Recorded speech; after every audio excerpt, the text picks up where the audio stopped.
Ngasi NONGMAGI OIBA Women's Self-Help Group SSG Business Empowerment Entrepreneurship HAIBA themda NONGMAGI OIBA Khnna Neinaba Awarness Program ama Irom Meijrao maning Leikai Laibung Da Pangthokhre HAIBA Awareness Program adu Ministry Micro Small Medium Enterprises Technology Info Center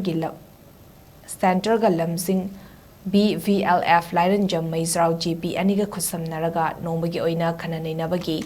Awareness Program adu pangthokibani Awareness Program adu ga mari lenina SMMETC Info Center gi Deputy Director Dr. Sinam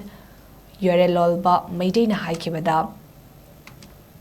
Lamdamasida leibiriba SSG mayam ama Manipur State Real Livelihood Mission gi makada masa gi tawzariba thabak thoram sing hena masak mangal thokna pukhat pirak padi mayamna ominare hariba sigi matakta Makoy-makoy tawzariba thabak thoram adu hena amuk mapangal kankhanaba pandamda Ministry of MSME Government of India gi makhada leiriba MSME Technology Center Imphal amadi lamda masida leibiriba SSG mayam amba punsiliba lamjing BVLF ani punsilaga NONGMAGI OIBA Entrepreneurship Awareness Program pangthokpani haina phongdoki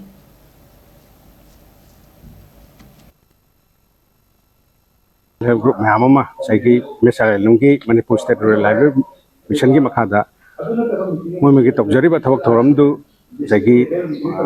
Hena Masak Mangan, Tongna, Papirakudi, Mayamnadum, Uminare, Harisigi Mataka Mumina Tojariba Toramdu, Henamuk, Mapangan Kankan, Nubita, Pandamda,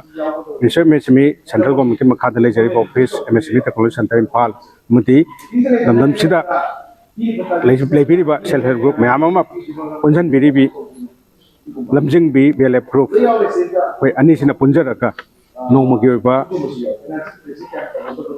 entrepreneurship awareness program si sinjabani bank official sing my parlor entrepreneur sing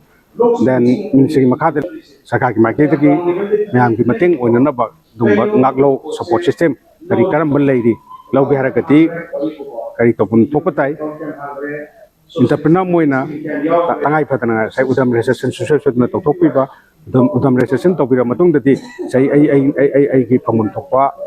haksing